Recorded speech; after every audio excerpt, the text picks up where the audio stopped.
Hello, ladies and gentlemen. Welcome to episode number 16 of the Kingsmen Sports Podcast. I am Matthew King, got Jacob Sullivan along for the ride here today, and we're going to talk a lot of baseball today. We're also going to touch on the Kansas City Royals Mount Rushmore. That was a fun one to do. A lot of great players coming through Kansas City. You were talking about it might have been the toughest one so far. Very difficult. Definitely. We're also going to have a segment that we don't really know how it's going to go. We're just going to talk about some fantasy football. we're really going to just talk about different topics, and we'll see where we goes. We're going to start though in massive baseball news this last week, and that is Fernando Tatis popped for a suspension for PEDs that he claims he tested positive for because of some medicine he used for ringworm. MLB doesn't really care. He is now out for a half of a season, 81 games. That'll be the rest of this season and the beginning of next season, the first couple months. So really a big loss for the Padres. And it seemed like, just a couple years ago in that COVID shortened year, Tatis was the talk of baseball. He was going to be the face of baseball. He's going to take over for Mike Trout. He was going to be the guy for the next decade plus. And all of a sudden now he's got injury issues, can't stay on the field. Now this little black cloud going to be floating over him for the rest of his career. And Jacob, what was your gut reaction when you first saw the news of Tatis' suspension? My gut reaction was, there goes their play. They made all of these moves to be a World Series team, and then the kid that they've been counting on to do the work to come back and help them down the stretch isn't going to be there at all this year. And my mind went to all of the All-Star votes we talked about earlier in the year and how everybody was voting for him without playing a single game. And don't get me wrong, injuries are not his fault. It sucks to see players. Motorcycle accidents, maybe you'd be a little bit smarter after the first one. Maybe they'll look at Ben Roethlisberger, Yeah, so that's not who you want to model your career after. That's fair.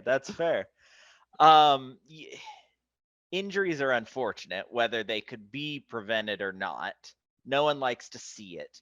This was 100% avoidable. It doesn't matter if his dad or him want to blame the team or the MLB. This is on him. This was a decision that he made. The league doesn't care why you're taking something. Most of them are just rolling their eyes at that excuse anyway. I remember, as an Indianapolis Colts fan, I remember when Robert Mathis got popped for PEDs, and he had the excuse of, my wife and I are trying to conceive a baby. Doctor said to take this, didn't know it was a banned substance. Doesn't matter, still a banned substance.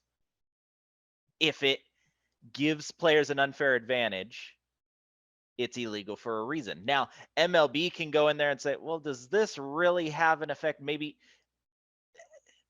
change that list somehow. But as a player, you're talking to your doctor about everything. The doctors know what is allowed, what it isn't. Your agent, your lawyer, they all know what is allowed and what isn't. You know that you're getting tested regularly. There's no excuse for you to be saying that you got blindsided by the results of a test. You knew what happened. Yeah, there's too many resources out there that you can easily compare. All right, this is in here. It's also on the list. I can't use this one. There's other medications you can use. And yeah, they go out and get Juan Soto, and they had the anticipation of having those three together for this playoff run. And now you're not going to get it until next year, which is still, you're not going to get a full season of it. It's very worrisome. And AJ Preller, the general manager of the Padres, came out and he pretty much called Tatis out, called out his maturity. They're starting to sour on players. Exactly. They're starting to sour on Tatis a little bit. It's time for him to grow up. And the thing that baffled me was the Padres were so eager to sign him to that massive contract. You haven't even gotten anything out of him since then. Right. You missed the playoffs last year. He's not going to play a game here in 2022. That contract so far is an absolute flop for you. And yeah, I'm sure it's going to work out to some extent over the next handful of years, but right now it looks just awful. And I think it's a kind of a reminder to these teams that, hey, these are still young kids. They're still growing up, doing a lot of things. I mean, you got 21-year-olds playing in the MLB right now.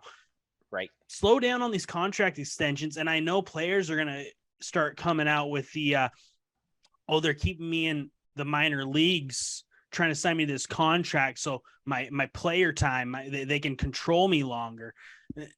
I mean, this is an exhibit of why it is detrimental to the teams to go out there and sign these young guys to huge extensions. You got to see a few years of them being mature, knowing that they can handle this immense pressure that is going to be hurled on them when you're as good as a Fernando Tatis. I mean, there aren't many guys that just storm baseball like this. I mean, we're seeing one with Julio Rodriguez this year, but again, he's just 21.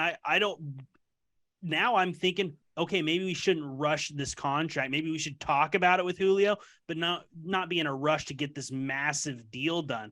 So, I mean, it's really disappointing. I mean, the Padres, they're still kind of the Dodgers' little brother. I think we saw that in that series immediately after the trade. The Padres are playing better now. But, I mean, without Tatis now, I don't see this team being able to get over that hump. You're still missing that electricity, that spark. Tatis provided that, and he makes a mistake that is going to cost this team a lot, cost them years of contention, because all of a sudden I don't see them making a run at the pennant anymore. I think that they are going to make the NLDS, and I just can't see them beating the Mets or Dodgers. Right. And that's what it comes down to. And especially, a player like Tatis is supposed to be one of the faces of baseball. It's he's fun to watch, but even with Soto, with Hader, with that entire team just brimming with talent, he is the one that ties it all together and was going to say, oh, once he comes back, we're going to be in a really good spot. And without him, you like you said, they're just not going to be the up to caliber with the other teams that they are going to see in the postseason. Yeah, it's really, really disappointing for the Padres right now. They are still in a playoff spot, but again, things all of a sudden aren't looking nearly as good for this squad come the postseason. Fernando Tatis, we'll see how he comes back in June of next year. It's going to be that's a long time off for him to not be playing baseball as well. So we will see what happens with Tatis there. Moving on to some better news for a team, that is going to be the Cleveland Guardians, who are just playing exceptional baseball right now. They are red hot. They have moved into first place in the AL Central and have a 2-game lead over both the Twins and the White Sox. They're 8-2 in their last 10. And we kind of talked about it. I mean, a few weeks ago, we talked about some teams that are still scary out there that aren't in a playoff spot. And I circled the Guardians because this rotation and the bullpen are coming together, and they are making things so easy on the offense. The offense goes out there and scores 4 runs, and all of a sudden they're like, oh, we got this game. It's in the bag. It's over. Right. These young pitchers that we've heard so much about are starting to really take over for the Guardians, and this is a team that could be very scary come the postseason. Definitely. And I think that they're playing above their average right now. I don't think that what they're doing with, 7 of the last 8 is sustainable, but they've been playing and beating good teams. It's not like they're playing Texas and Los Angeles and seeing how they do. Their pitching has been subtly elite, I'll call it. It's not the big names that the entire league is watching. We were talking about yesterday how Ohtani versus Castillo, why isn't there national coverage of this? What's going on? None of their pitchers are getting that national recognition where the entire country's tuning in, but they're probably averaging 3-ish ERA for their starters, and their bullpen is coming alive and doing what they need to do. Like you said, there's not a lot of teams that if they score 3-4 runs, they're looking at W's every single time. And so you have to start putting those pitchers in the conversation of one of the better rotations in the league. And they still have some very critical matchups coming up. But I mean, looking at the Twins are struggling. I think the Guardians have a much better rotation than the Twins, and the lineups, I mean, are pretty even. The Guardians are having guys step up in massive ways, getting the job done. Josh Naylor's coming out of nowhere. He's putting together a great year for Cleveland. Then, of course, you got Jose Ramirez, Steven Kwan doing their job, and Miles Straw, an elite center fielder defensively for Cleveland. And then this rotation, I mean, just looking at the names, you got Bieber, you got Savali, you got Tristan McKenzie. I mean, just everyone in this rotation can go out there and you can say, okay, I can see 7 shutout innings tonight. I really could. They're not going to feel like going into a pitching matchup that they don't have the opportunity to get the job done. It's exactly right. And yeah, they beat up on Houston. They beat Detroit, which they're going to do. They took care of business in Toronto. They haven't done earlier this year. They've been struggling against those gimme teams like Detroit. And so the fact that they're bringing that up, I think they're playing a lot better. I mean, they're just taking care of business, right? Again, looking at their upcoming schedule, things are going to pick up a little bit. They got the White Sox, and they'll go to the West Coast to play the Padres and the Mariners, and then Baltimore and Seattle to finish out the month. So, I mean, the schedule is pretty tough for them down the stretch, but again, great pitching is going to show up every single night. You might have those occasional nights where things aren't 100% on, but you're going to have a chance to win every single game, and you can't write them, or you can't put another team ahead of them saying, okay, I think that this team's going to have the edge in the series, because right now Cleveland, I think, could beat just about anyone except for maybe the Dodgers. Right. And a lot of really young guys stepping up. I know Kwan isn't going to make Rookie of the Year, but he's got a lot of people talking. He's, I would say, top 3. And I know exactly who I'd put in front of him too. And I feel like, until you made that face, I thought you were right there with me. But he's just having a fantastic year. Not as good as he started out, because I mean, you can't. If you look at his April numbers, it was just phenomenal. And now, there's some other Rookie of the Year candidates that everybody was watching from the beginning, and they're kind of taking the crown. But I would put him in the top 3. I'd probably have him number 4. I obviously have Julio 1. I have Jeremy Pena still 2, and Adley Rutschman's just gone. I mean, look at Adley Rutschman's numbers. He is really the guy in Baltimore right now. He's just ridiculous. But guys. The Guardians, I mean, top to bottom, every name in that pitching staff, not just the rotation, unbelievable. That division is going to be a blast to watch down the stretch. A lot of important games coming up for all 3 of those teams. And you got to think that they have the opportunity, I think, to get 2 in. One team is for sure going to be on the outside looking in. The White Sox are picking it up somehow. They got better since Tim Anderson went down. They're playing a lot better. But then you also have Minnesota. Again, I always write them off, but all of a sudden they're in the playoff race. But I if you made me put money on it right now, I'd say I can't see why Cleveland can't win that division. I can't see why they can't win that division, but I don't know if I'm quite ready to put money on it yet. I still feel like if you made me put money on it. That's fair. Yeah, I'd rather put money on who I thought wouldn't make it rather than who I thought would. I still give the edge to Cleveland and Minnesota, I'll be honest. It's going to be a fun division to watch down the stretch, see who can get into the playoffs, get into that. It would be a 3-game series because neither of them are going to pass Houston or the Yankees to get that first round bye. And I mean, that is going to take us into our next topic, that 3-game wild card series and in the playoffs. There's a game in every series that is must win. You got to go out. You got to get the job done. You got to have that guy you can put on the mound and you trust to get the job done. So, Jacob, you and I decided, let's take a look at our top 5 pitchers that we would want starting on the mound in a must-win game for our teams. I think we're going to do our entire list each one at a time. Oh, okay. I think that makes more sense. Do you want to take it first, or? Yeah, I can do that. So starting with number 1 guy, it must-need situation. If I had pick of the litter, who would I be sending out there? And that's Jacob deGrom. It's not even close to me. If he's healthy, he's the ace of any club in the game. If you need to win a game, you give him the ball and he'll make it happen. So far, because of health, he's only 2-0 this year. But he's sporting a 1.62 ERA and 28 strikeouts over his first 3 games back. I mean, it's like he never left. And yeah, number 1 easily. Number 2, I've got Dylan Cease.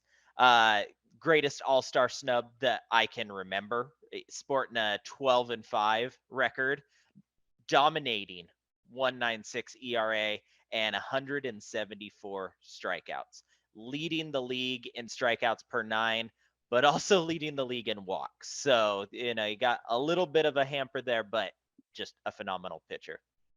3, Justin Verlander. And this one kind of hurts to admit, but this guy's just too good, and he's looking down the barrel of being 40 years old. 15-3 this year, league leading 1.85 ERA among qualified, 134 Ks, just pure dominance. No one can figure him out.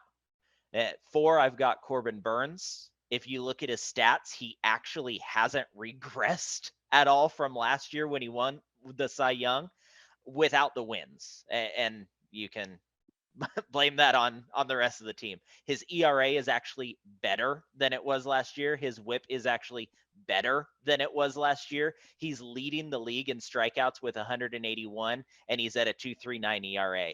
He's only 8-5, but I'd trust him to keep my team in any game he's ever pitching. And number 5, I got Sandy Alcantara.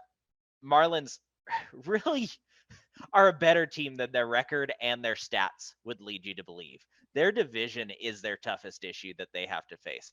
None of their struggles can be pinned on Alcantara, though. He's got the second lowest ERA among qualifies, and he went 11-5 this year with 152 strikeouts. I mean, he's just been nasty. So those are my 5 where if I needed to win a game in order, that's who I'm picking without hesitation. All right, so we had similar thinking on some of this. I'll go ahead and go through my top 5. I think your top 5 was very solid, very respectable. I think you did a great job. My top 5, number 1, I also have Jacob deGrom. I mean, there's no question about it. I saw a stat you went through, but I saw this one. He has 200 career starts now. In 98 of them, he has allowed 1 run or fewer. That is ridiculous. 49% of his career starts have been 1 run or fewer. That is insanity. It makes no sense. And the fact, he's coming back from injury, looks like he's been pitching all year. The guy is ridiculous. There's many people who say this guy might be the greatest pitcher who's ever stepped foot in our game. And it's hard to argue with what he's done. So Jacob deGrom, number 1, didn't even have to think about it. Number 2, I have Justin Verlander, again, leading all of baseball in ERA among qualifiers. He's got that experience. He's been in those big games. And I mean, he's also coming off surgery and looks like he hasn't skipped a beat at 39 years old. And I mean, something we've seen, unfortunately, in his many starts against the Mariners this season is when he's in a tough situation late, has backup against the wall, he can put a little bit of extra something on his fastball. He can still get up there, push 100 miles an hour. The dude still has it. And I'm not a big Justin Verlander fan, but you have to respect what he does on the mound. He's ridiculous. Number 3, I have a guy you didn't even have in your top 5, and that's Max Scherzer. Max Scherzer is a guy who's going to go out there and compete every single time. The guy is just has this big game feel about him. Whenever he's on the mound, he is just angry. I don't know if you saw last week when the ball boy crossed behind home plate and he looked like he was about to lose his mind. I'm surprised he didn't throw a fastball at the kid. He is just so angry. You know, he's not going to take a batter off. He competes the whole way. He can go 9 innings if you need him. Max Scherzer, I gotta have congratulate him at the end of an inning. Don't talk to him until he's out of the ball game. Number 4, I have Sandy Alcantara. Again, young, he's the next great ace in this game. He's really, really special. I wish the Marlins were better so more people took note of him. He's going to win the NL Cy Young without a doubt. Just so many guys getting late starts, and he's just been amazing. He gets in trouble sometimes, but he's like a magician. He works his way out of it, no problem. He's just got that swagger about him. And yeah, the team's bad, but he is very good. And he can give you innings as a young guy. 173 innings this season in 24 starts, 152 strikeouts, 1.92 ERA, a whip under 1. He is really, really talented. And that is why the ability to go late into ball games is why I put him over my number 5 guy, which is Dylan Cease. He's if it wasn't for Justin Verlander, he'd be the easy AL Cy Young. Unfortunately, he's probably going to fall short unless Verlander falls off a cliff. Cease, I mean, maybe look back at his season. He hasn't allowed more than 1 earned run since May 24th. That is 14 starts. That's 82 innings. The defense has let him down quite a bit this year, but he has gone out there and done his job. Walks a little bit of an issue, but he's going to go out there and he's going to give your offense a chance to be in the game no matter who's on the mound on the other side. So those are my 5. We pretty much agreed on all of them, different order, but the Scherzer for you me. lost all hope in Milwaukee. I see. It's okay. I get it. I don't believe in Milwaukee. The state of Wisconsin and me aren't on the best terms right now. It's been a rough year. That's fair. So there's our top 5 on the guys we want. A couple of notable omissions, I guess. I didn't have a single lefty on my list, first of all. Yeah. And then also no Dodgers. I thought about Walker Buehler. Of course, he's out for the season. So I'm like, well, I don't want him pitching in game 1 of any series this year. Well, I mean, I tried to not take injury into consideration because, I mean, Jacob deGrom, if you needed to win a game the first half of the season, he wasn't there. But looking into the playoffs, looking at all of the options that you have available right now, you can see what guys are doing right now. Exactly. And Walker Buehler's not pitching right now. Well, so that's why I didn't have him on the list. Clayton Kershaw, I have a little bit of concerns on his previous playoff performances, so I left him off the list. Again, he'd probably be number 6 or 7 if it came down to it. And there's a lot of guys on the Dodgers I just need to see do it in the playoffs. Tony Gonsolin, Tyler Anderson. Again, I think the Dodgers are a really good team, but I just trust these other guys a lot more. And Jacob deGrom, I mean, there's nobody I'd rather pitch. There's a massive gap between 1 and 2 for me. We could have done past play, like retired pitchers, and Jacob deGrom still would have been toward the top, if not at the top. He would have been 1 or 2. Yeah, 100%. He's insane. So there you have it. I might have him in my top 3, but well, maybe we'll have to do that one of these episodes. There we go. That'll do it for our modern baseball talk. I guess we'll take a quick break. When we come back, we got the Kansas City Royals, Mount Rushmore coming up. Another edition right here on the Kingsmen Sports Podcast.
Welcome back to the Kingsmen Sports Podcast. We are ready for our newest edition of the Mount Rushmore series. This week, we're going to talk about the top 4 Kansas City Royals of all time. They had a spell where they were just insanely good, and we'll go ahead and start in that golden era of Kansas City baseball. No doubt about who's number 1. It's George Brett. I mean, unbelievable. One of the greatest hitters of all time.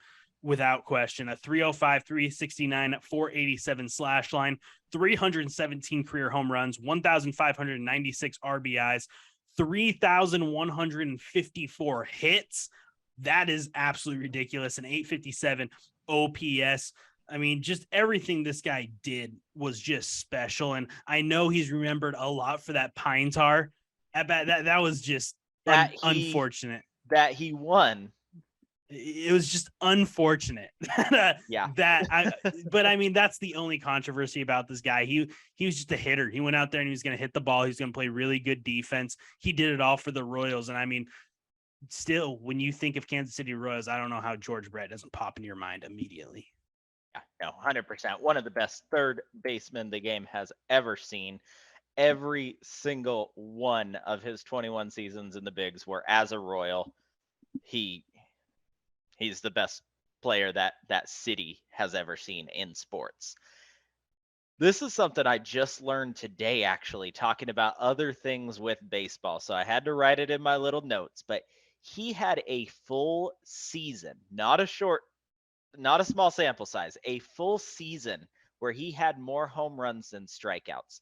Since 1950, there's only one other player to do that. Do you know who the other one is?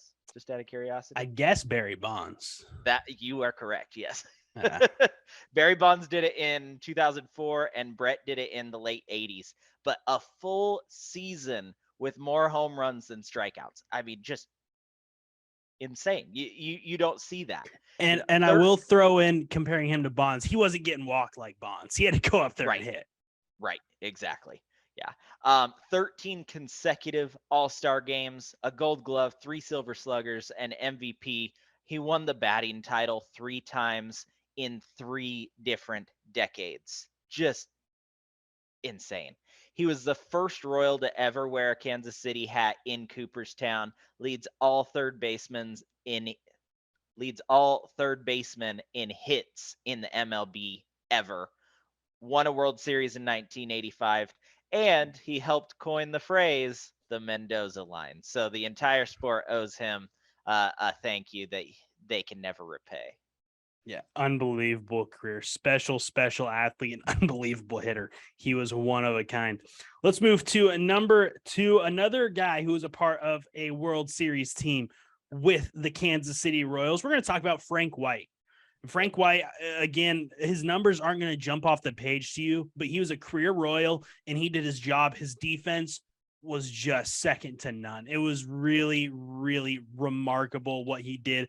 255, 293, 383 slash line, 160 home runs, 886 RBIs, 2006 hits in his career, a 675 career OPS.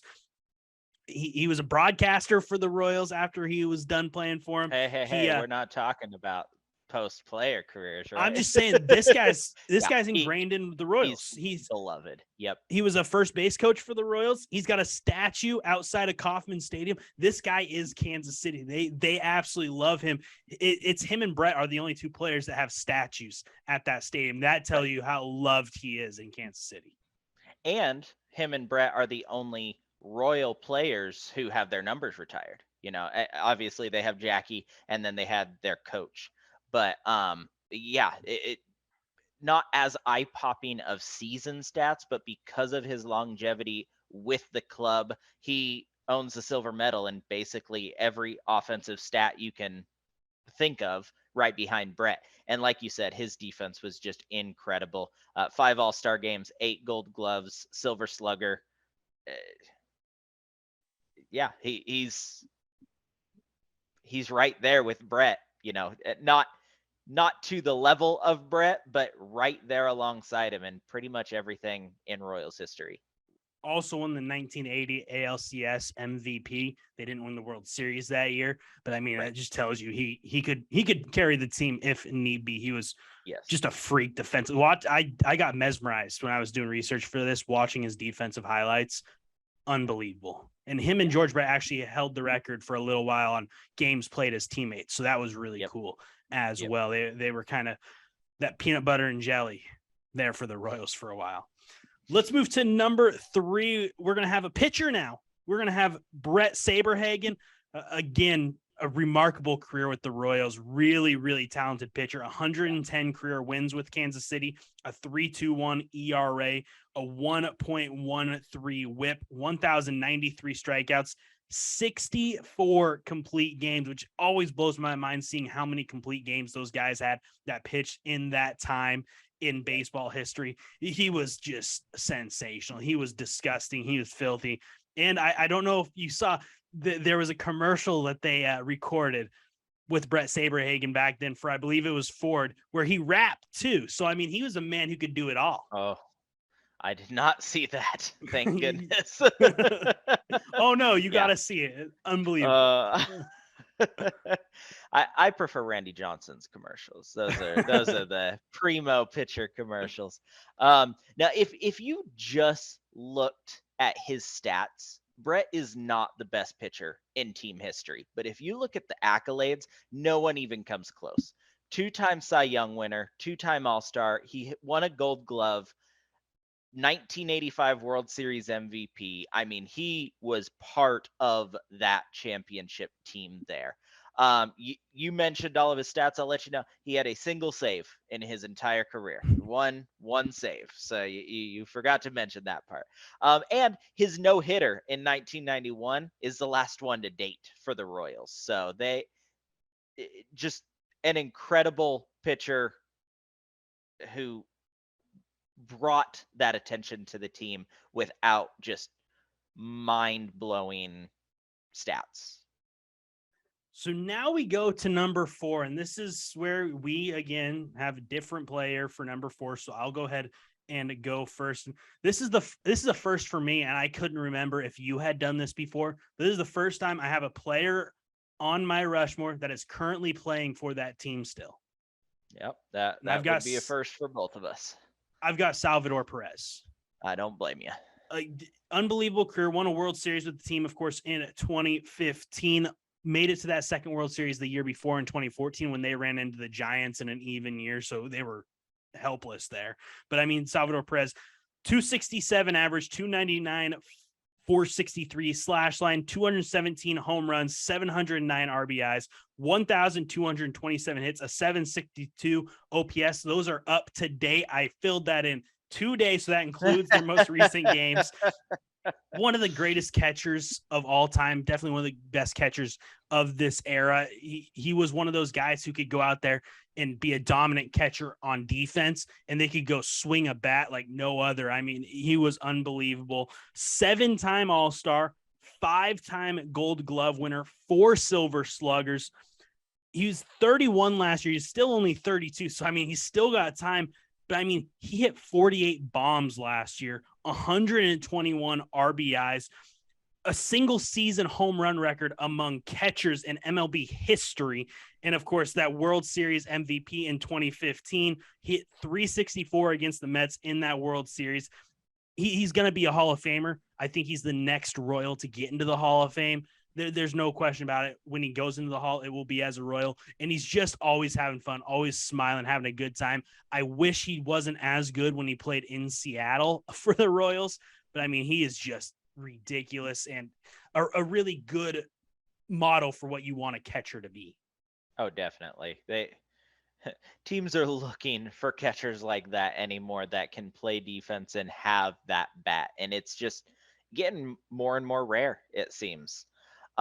He was definitely on my honorable mentions for all of the reasons you listed. And to be honest, by the end of his career, he'd probably make my mountain as well. But I've got Amos Otis, 14 years with Kansas City, 280, 347, 433 slash line, 193 homers, almost 1,000 RBIs, almost 2,000 hits, and over 42 WAR. 5-time All-Star, 3-time Gold Glove, a lot of close MVP races where he came up just short. He's in the top 5 of pretty much every offensive stat on the team, and just the longevity that he had, he was the one that rounded out my Rushmore here. I definitely had Otis on my honorable mention. My honorable mentions were Amos Otis, Willie Wilson, Hal McRae, and shout out former Mariner who actually was a real honorable mention in Mike Sweeney on my list for honorable mentions. I think you had similar. Yep.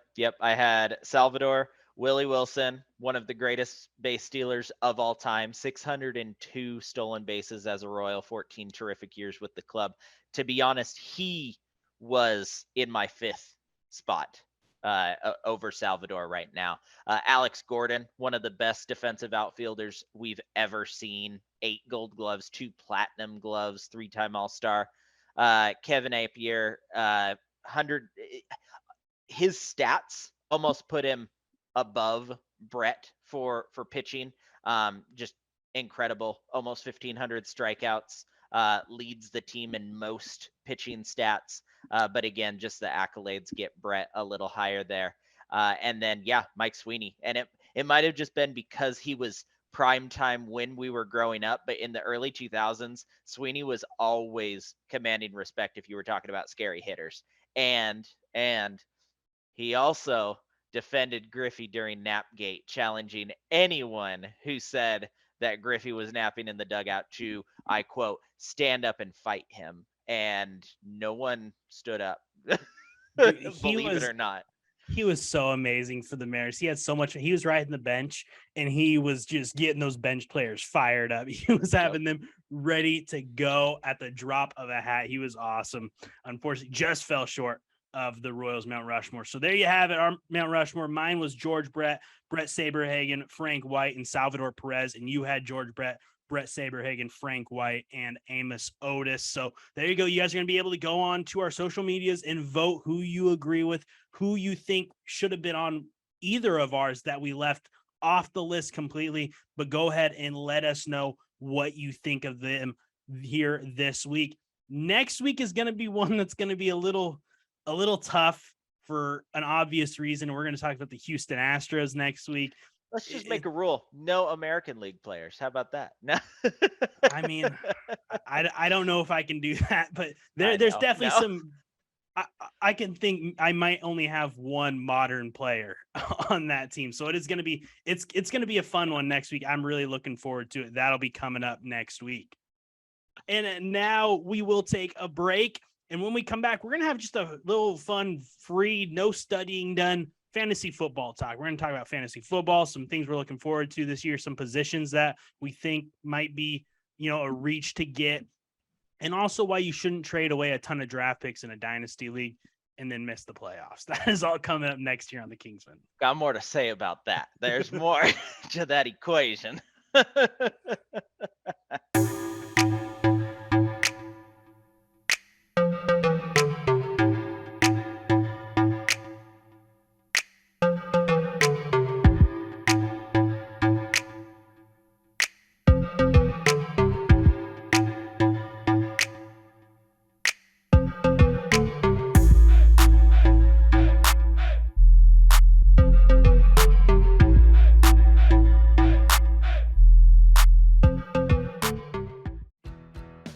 If you have suffered a personal injury that wasn't your fault, the attorneys at Rogers, Key, Card, and Strophe work hard to get you a fair settlement.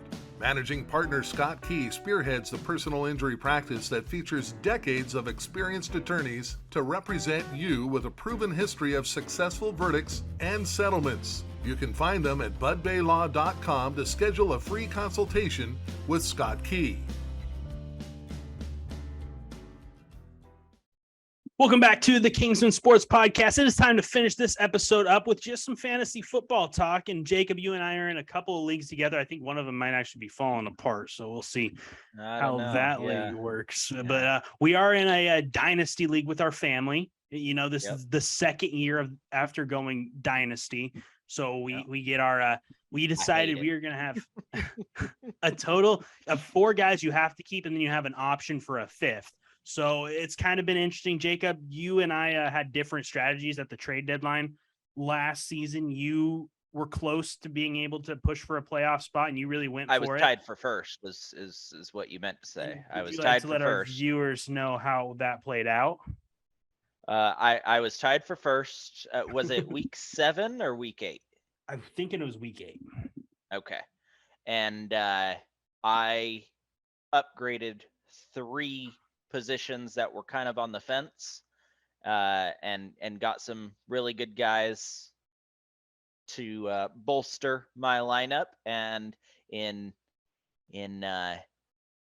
franchise mode, you can trade your draft picks for future years. And so I sold the farm, and I won 1 game since then. It all fell apart, and I didn't even make the playoffs, and now I am hurting this year. And honestly, with how it wasn't even like injuries killed me like usual. It was just guys decided they didn't want to play football anymore. And I don't even know who I want as my keepers, even though I gave up 2 arms and a leg for them. So it's really interesting because I mean, how we're doing our draft this year is your keeper goes into that round of a pick, and if you got him, say on the waiver wire, you get to pick what round he goes in. So more likely the bottom, the late rounds than the top rounds, obviously. But I mean, for me, last year was a year of injuries.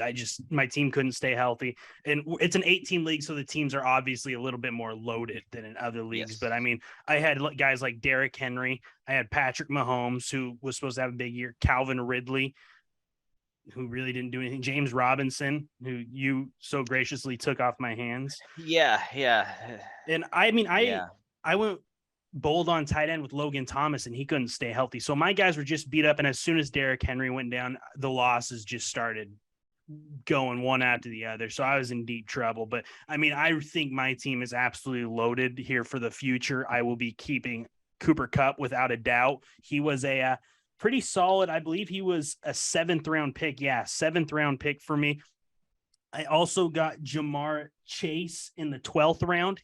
He will be a guy that I'm keeping without a doubt. Set up my 1-2 receivers right there. And I also picked up Joe Burrow off the waiver wire in the middle of the season. So he's going to be my very last draft pick. And I also got Justin Tucker. I'm going to throw him into the 2nd to last round just because now I get the best kicker. Nobody can take him. And I know he's going to be there when I take my kicker. And then I'm weighing the options of my 5th keeper if I decide to have one. I mean, I've got Aaron Jones sitting in the 2nd round if I want one. I've got a few 2nd round picks. So, I mean, I'll probably just sit on 4 and then see what's out there come the 2nd round of the draft. But I mean, I've found this league pretty fun. I mean, it's tough, but I mean, I'm very fascinated to see how everyone drafts. And I've talked about this with multiple people. The tight end position is just the most fascinating to me. And also running backs is pretty up there. But let's talk about tight ends because, I mean, you've got 4 really, really elite tight ends that you're going to take early and have confidence that are going to play. And those are Travis Kelce, Darren Waller, obviously. Mark Andrews is going to be up there. And then, I mean, the 4th one is a little bit more, do I really trust him? And that's, of course, George Kittle. So, I mean, if you're not going to get one of those guys, there are so many middle tier tight ends that are going to be there that you can grab in the later rounds and even rotate out throughout the year. If stream you tight ends. I mean, the middle tier is just loaded with talent. You got Robert Tonyan coming back. You got TJ Hawkinson going to be in there. You got Evan Ingram if you want to take a shot on him. Logan Thomas. You got Kyle Pitts, who everyone is high on. He looked like a stud last year. Guys like Noah Fant, Irv Smith Jr. in Minnesota. I mean, there's a lot of good middle tier tight ends. Yeah, no, I agree with you. Absolutely. I think for the most part, keeper wise, I'm going to have to go with later picks so that who's still available on with the picks that I still have, that there's going to be some gaps there in my draft order. Because if you traded a pick, you can't keep your guy in that round, even if you are wanting to. So that's an interesting rule. Gonna try to target probably Patrick Mahomes as a quarterback. If I feel like he'll still be worth the mid-early pick that I got him in. Pittman is going to be a good final round pick for me. He was really a sleeper last year, and he's coming into where he could be, on the fence of, on the fence of eliteness. I think that he's going to really have a breakout year, and I was able to get him in the final round of the draft last year. So that'll be a really good pick there. And then there were a lot of pickups that I was able to really get throughout the year that will just fill in towards the end of the draft. So that way the picks that I do still have will be able to fall into place. Colts defense is going to be top tier. I know I'm a Indy fan, and so I'm talking about Colts, but that's one thing me and you both, I'm sure, we enjoy playing in a league filled with Seahawk fans because it seems like what round did Russell Wilson go in last year? I think he was Russell like Wilson. round 2 or 3.